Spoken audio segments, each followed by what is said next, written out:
My name's David Lorimer, and I'm here with Dr. Rupert Sheldrake, one of our honorary members, as part of our Golden Jubilee honorary member interview series. And so I'm going to ask Rupert a few questions. And the first one, Rupert, is who and or what inspired you in your line of work? Well, there's no single answer to that. I think starting with, as a child, I was very, very interested in plants and animals. My father was a herbalist and a pharmacist, and he taught me the names of wild flowers and trees, and I had a pressed flower collection. So I was very interested in plants. Also in animals. I kept a lot of animals, tortoises, newts, tadpoles, a dog, budgerigar. I had a jackdaw, homing pigeons, a white rabbit, hamsters. And I had a kind of menagerie when I was young, and I couldn't go on. When I went away to school at the age of 10, I couldn't have any animals anymore, but I got in an awful lot of animals before that. And so that really made me want to be a biologist, together with my father's encouragement and enormously stimulating introduction to the natural world. So I would say animals, plants, and my father first and foremost. Then at school, I had a really good biology teacher called Robin Thoday, who was also my housemaster. And he encouraged my interest in biology by making the subject so interesting. Then when I was studying at Cambridge, probably my most important teacher there was called Neville Wilmer, a cytologist, who had a bold theory about cellular evolution. He supervised me one-on-one for 2 years, and I learned a huge amount from him about critical interpretation of experiments, thinking boldly with big pictures about evolutionary patterns, and so on. And then when I was a graduate student, when I was an undergraduate, I read Goethe. And Goethe had an enormous influence by showing me it was possible to have a holistic worldview, particularly a view of life, that was very different from the narrow and I found increasingly unsatisfactory mechanistic picture I was being taught, because I'd gone into biology because I was interested in living organisms. And the first thing we did was kill them and then grind them up to extract molecules. I just felt this was missing an awful lot out. And so Goethe was very helpful. Then when I was a research student, I met a group called the Epiphany Philosophers, who were exploring the realms between mystical experience, science, philosophy, quantum theory. Leading figures included Margaret Masterman and Dorothy Emmett, who was a professor of philosophy at Manchester and was a student of Alfred North Whitehead. So I was sort of introduced, had a direct link to the Whitehead tradition. And then as I did my own research on plants and plant development, the two writers who influenced me most were Hans Driesch, a great German embryologist at the end of the 19th and beginning of the 20th century, and Henri Bergson, the French philosopher. And we've discussed Bergson together before, and he Indeed. was a hugely influential part of my intellectual development. His ideas about memory in particular were what stimulated me to think of the idea of morphic resonance. And then I would say that as I had many interactions with many people over the years, but I would have to mention probably my most important spiritual teacher, Father Bede Griffiths, whose ashram I lived in South India for 2 years. After working in an agricultural research institute in Hyderabad, I discovered this ashram and spent 2 years there, where I wrote my first book, A New Science of Life. And since then, I've met many stimulating and important figures, but we're trying to keep this brief, so I'll leave off with Father Bede. Well, that's a wonderfully comprehensive answer, Rupert. Thanks so much. And it leads naturally into the next question, which is, what do you regard as your most significant contributions? Because you've plowed a your own furrow, if I can put it that way, but in a very practical sense with original ideas and original experiments. Well, I've had several phases to my scientific career, and when I was doing research at Cambridge um, on plant development, um, a major contribution, I think, was my discovery that the plant hormone auxin, AUXIN, chemically known as indole acetic acid, um, I discovered this key plant hormone, the most important of all the plant hormones, uh, was made not by a synthetic pathway, as everyone assumed and has gone on assuming till recently, but by dying cells as a breakdown product of cell death. And the key formation of the hormone that promotes life and growth is in death. And this was actually a kind of Goethean. Quite Goethean, I was just going to say. He said at one stage, within life is death, and death and dying gives life in greater abundance. Well, this is perfectly what I have, true of what I discovered with auxin. And the dying cells in plants are many, but they include the wood cells, which are present in the bark, the trunk of trees, and in the veins of leaves. Wood cells are dead, empty tubes, and as they form, the cell thickens the wall, and then it commits suicide, dissolving all the proteins, releasing the amino acids, including tryptophan, and indole acetic acid, or auxin, is a simple breakdown product of tryptophan. So I discovered that when I was during my PhD at Cambridge. And I revisited this just 2 years ago and wrote a review article after 50 years on, it was published as a Darwin Review in the Journal of Experimental Botany. And what's happened since I put this forward has made it more and more plausible. And now the evidence seems overwhelming. It's called the production of auxin by dying cells. I also worked out with a colleague, Philip Rubery, how auxin is transported in the plant from the roots to the shoots. It goes in only one direction, and from the shoots towards the root tips. So it's an active transport system, and we worked out how it works, and that is now in sort of textbook. So it's probably within mainstream biology, it's my most important contribution because it's the least controversial now, is the most accepted. I also worked out a theory of aging, cellular aging and rejuvenation, which I published in Nature in 1974. And again, 2 years ago, I revisited this and published a paper called Cellular Senescence, Rejuvenation and Potential Immortality in the Proceedings of the Royal Society, B. So that really, those are my main contributions in the realm of cellular and developmental biology. Then I worked in agricultural crop development at a crop breeding institute in India, the International Crops Research Institute for the Semi-Arid Tropics, where I was the principal plant physiologist.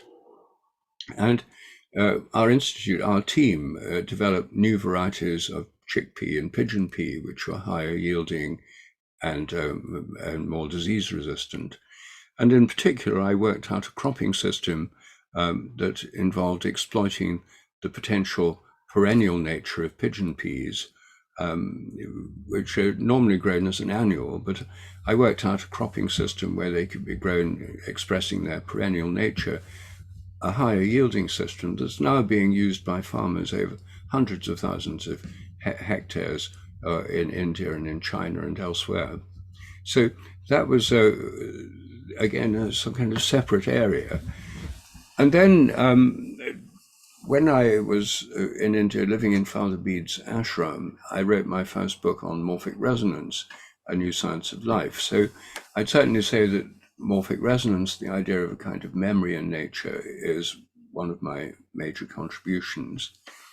And then I worked on a whole range of other subjects, including the extended mind. The idea of minds are more extensive than brains. Morphic resonance is about relations in time, from the past to the present. And the extended mind is minds being more extended than brains, including phenomena like the sense of being stared at and telepathy, including telepathy between people, and I particularly researched telepathic telephone calls, knowing who's calling, and telepathy between people and animals, as I describe in my book, Dogs That Know When Their Owners Are Coming Home. So I would say that those areas of telepathy and the sense of being stared at, the extended mind, are key things too. And then there's the kind of philosophy of science angle to my work, as summarized in my book, The Science Delusion, which is really a critique of mechanistic materialism and how the sciences need to go beyond that, the 10 dogmas and how we can go beyond them. And then finally, the work on, in my 2 most recent books on science and spiritual practices, the areas between science and spiritual practices which have measurable scientific effects.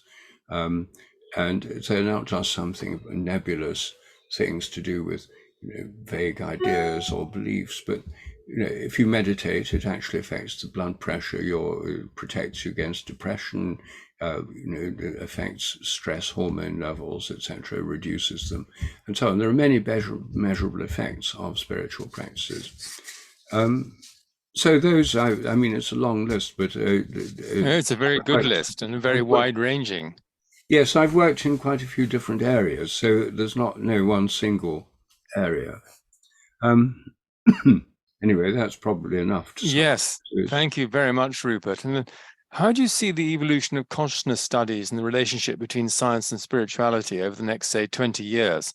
And maybe one indicator is this recent bet between David Chalmers and Christoph Koch. It might be a good kind of launching point, because you yourself have a bet with the late Lewis Wolpert, which doesn't fall due until 2029, as far as I remember.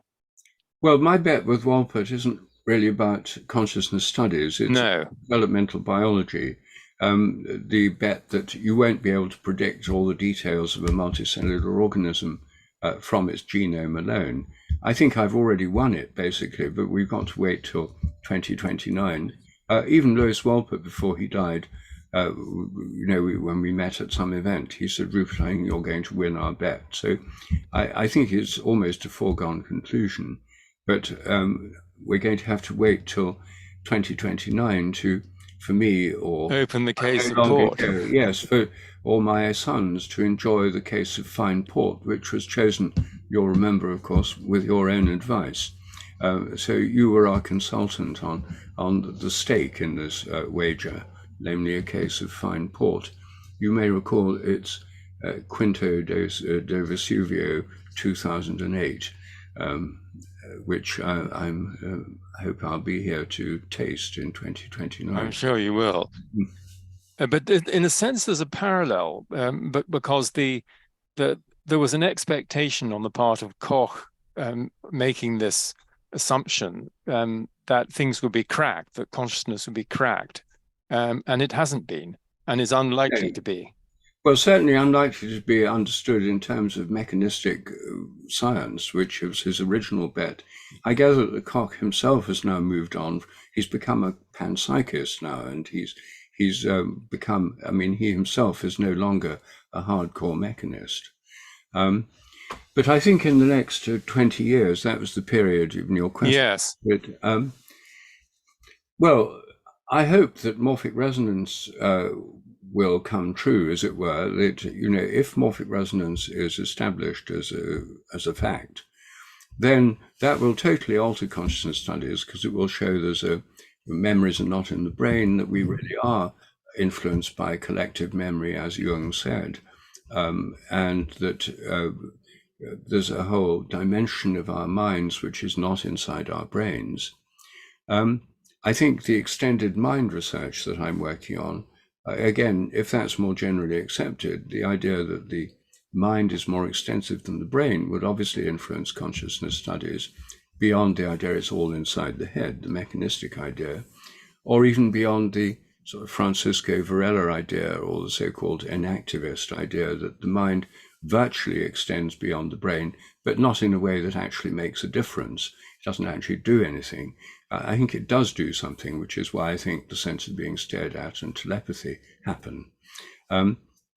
So integrating psychic phenomena will have a very large effect, because those have been almost completely excluded from mainstream discussions of consciousness. Not, of course, within the scientific and medical network, but within the academy. And then, thirdly, I think that the importance of spiritual and religious practices and of psychedelic research will reveal a great deal more about the nature of minds and consciousness. There's a lot of work going on in the anthropology of religion, for example. I'm thinking particularly of Tanya Luhrmann, who's professor at Stanford University in the US, whose two really interesting books, so you may have come across them, you probably reviewed them. When God Talks Back is one of them, and the other one is How God Becomes Real, or Gods, I think it is. Anyway, Tanya Luhrmann has studied, it's field studies of the actual experiences of women prayer groups in Tehran, women Muslims praying. What do they actually pray for? What do they experience? Pentecostalist Christians in megachurches in the Philippines, all sorts of people, actual, not what imams say or what priests say or what theoreticians say, but what ordinary practitioners of religions actually experience. And a recent paper of hers is on porosity, the idea that in all religions presuppose that minds are porous. They're open to other people and to spirits and angels and saints and God, and that minds are not enclosed in a kind of echo chamber inside the head, but are porous. And this is very similar to the idea of the extended mind. And finally, I think that one of the things that's been left out of consciousness studies to a large degree is theology. Theology is, after all, devoted to the subject of ultimate consciousness. That's what God is, conscious, a conscious being. And so the study of theology, I think, has much to tell us about the nature of ultimate minds and consciousness.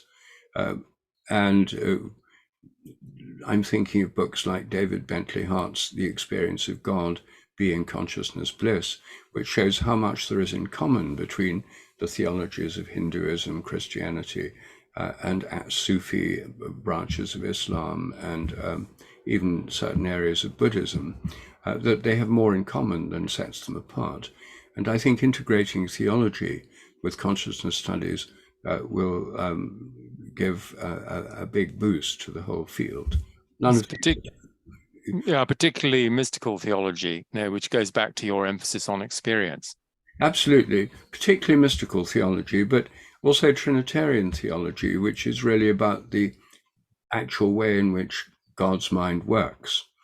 How does God work, and how does God's mind work? This is not an impenetrable mystery. I suppose it is at one level, but there's the Trinitarian model of the divine mind provides, I think, a great deal of illumination. Yes, which you discuss. And let's go on to the network. How do you see the significance of the network to researchers and also in wider society? Because we've been going for 50 years, which is why we're doing this series of interviews. I think without the network, researchers in science and medicine who want to have a more holistic worldview would feel extremely isolated, because the overwhelming majority view, it's not that people actually believe it, but the seeming majority view, the orthodoxy, is still mechanistic materialism. And the scientific and medical network has, for 50 years, been trying to move the sciences and the medical sciences and the medical practice in a more holistic direction, going beyond this narrow, reductive worldview. And within any given scientific or medical institution, people who think holistically are in a minority, or at least those who are prepared to say so in public, or even in private. They're in a minority. And it's very easy to feel isolated and disempowered. But the scientific and medical network makes it clear to people they're actually part of a much larger community of people who want change to come about. And through the network review, through the Beyond the Brain conferences, the Scientists and Mystics conferences, through your thousands of book reviews of relevant books in the field, and so on. There's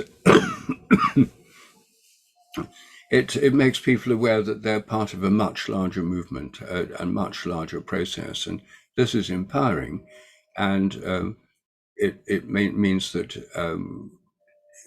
it's helping to catalyze this change. The fact the scientific and medical network is still not known to most people in science and medicine after 50 years shows just what a hard task it is to break through this dominant materialist orthodoxy. But the fact that there are hundreds and hundreds of people who come to online talks, and ever since COVID, the range of the scope of the network in terms of its reach has greatly increased.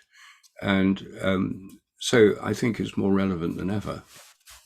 And you've been a member, I think, probably for 40 years, because, with an initial correspondence between George Blaker and yourself shortly, maybe even before your book came out, because I've got that we've got some handwritten letters between you and George, about your work. And even, I think you even asked George at one point, could he suggest a publisher? And yes, well, then it must indeed have been before the book came out, yes. So that's 81, probably. Yes, that was 81. So I would have been asking about publishers around 79, I suppose. Yes, well, that's the early days. So yeah. I think you pretty much answered the next question about how your association with the network has helped you in a personal and professional way, by overcoming this sense of isolation. But is there anything else you'd like to add? Well, by providing a network of friendly and supportive people, because, I've been attacked a great deal by the so-called skeptics and by militant atheists and materialists. And so, these are rather strident enemies to have. But with the scientific and medical network, I've always felt that there are friends, and there's a whole network of friends who are supportive and encouraging, and that's enormously important. It would be extremely difficult to have done what I do if I'd felt I was completely isolated with no support or encouragement. So, and it's also a platform on which I've been able to give talks at these various conferences and scientific and medical network events, a very helpful platform. And the review, the Paradigm Explorer, has also been a platform on which I've been able to publish articles and ideas. It's been immensely helpful for me, and I'm really grateful that it's still going strong, and hopefully will go even stronger in the coming years. Thanks so much, Rupert. And then finally, and this is a very different question, about what your most important lessons are from life, personally and professionally. Well, that's so difficult, isn't it? It's like words of wisdom in one sentence kind of thing. It's, I suppose one is it's important to cooperate with other people and to work with people, because if we want to bring about changes, we have to work cooperatively. And of course, the network in its very name implies a cooperative activity. I've also learned that it's, important to be impatient to some degree, because if one just waits for the general consensus to shift, one may have to wait a very long time if one's not going to be proactive about it. So I've tried to be proactive in helping to, help this process of paradigm shift or change. And, it's easy to be put off, and it's certainly a line of least resistance to say nothing or just go along with the standard conventional view. So I think it's important to be proactive in bringing about attempts to change things. And then for me, one of the really important aspects of my life is, having been an atheist when I was at school and at Cambridge and in my 20s, having a religious path and spiritual practices is hugely important because, again, it gives a much greater context for what's happening, a sense of support, a greater purpose, a sense of greater meaning. So for me, spiritual practices, including prayer, and since I'm an Anglican, going to church services, which I find encouraging, uplifting, inspiring, not always, but very often, especially the beautiful music in choral evensong, I find, and going to holy places, which I find encouraging, inspiring, and uplifting as well. All of these are very important parts of what I've learned as being key ingredients. And this also helps in relationships and family life and so on, because the spiritual dimension puts everything else into its, stops things getting out of proportion, blown out of their insignificance, because it puts it in as much larger context. So for me, the importance of a spiritual and religious life, and spiritual more in the sense of personal practice, but religious in the sense of connecting with other people and with a community and with a tradition. These for me are very, very important. And I've learned how important they are. I didn't know at first. I rejected them. And then in my atheist phase, just ignored these possibilities. But one of life's lessons is just how important they are. Rupert, thanks so much. And what you said reminded me of my honorary grandmother's saying that a sense of humor is a sense of proportion. And you have that in spades yourself, and it's helps to keep a light touch in the face of all that you've been through and put up with. And your creative juices are still flowing strongly, I'm glad to observe.